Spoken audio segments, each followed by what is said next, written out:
For Lacan, phallus is the signifier of castration, quite literally. So, having a phallus means, in the symbolic logic, not at the level of the real, of course, being castrated. What does Lacan mean by this?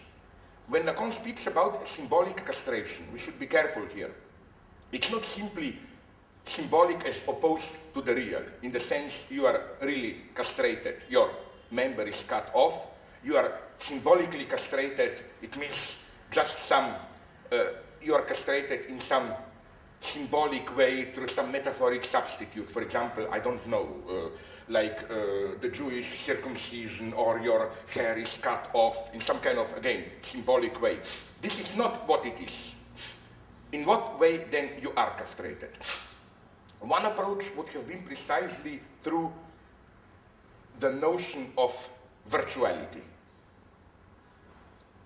If under castration threat you behave in a certain way to avoid actual castration, you fear it all the time, you abstain from certain acts and so on, this means that the very threat of castration as a virtual threat, never realized, already deeply affects and changes your behavior. This would be one way to conceive symbolic castration, that although it's only a virtual threat, it already has real effects. Your entire identity is changed. You internalized inhibitions. But more radically, when Lacan speaks about signifier, phallus as signifier, he means something different. Imagine a king or a judge. How do they function? A corrupted judge or king is a stupid fat guy.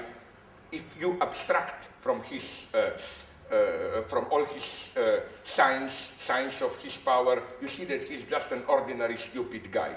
But the moment he, king, judge, or another person of authority, teacher, whoever, the moment he puts on the insignia of power, I don't know, the scepter, crown, whatever, there is then his transformation into a figure of power. All of a sudden there is an aura of power.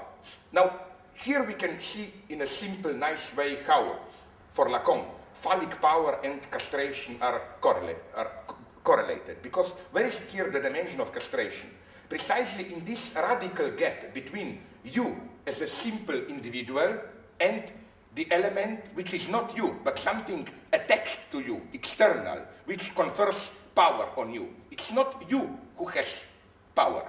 It's the symbol, the signifier precisely, crown, scepter, whatever, which makes you powerful.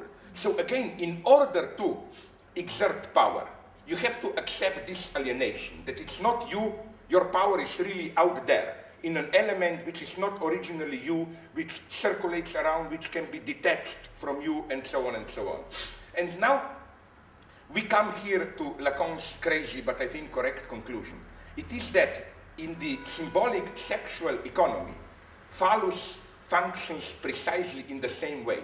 The best way to imagine phallus is not, if you are a man, the innermost center of your body, there where in the moment of orgasm you really are. No, it's something which, metaphorically and literally, sticks out of your body. It's something which, how should I put it, an excess which does not fit into your body. Imagine perceiving phallus as a kind of a royal scepter, something which is attached to you, but it's originally an organ without a body. The original status of phallus is this external moment which decenters you, you are alienated in it, but at the same time you can exert sexual power only through accepting this decenterment. So in this simple way, I think, we can see how many Lacanian notions not only do make sense, but are usually misunderstood by the standard criticism.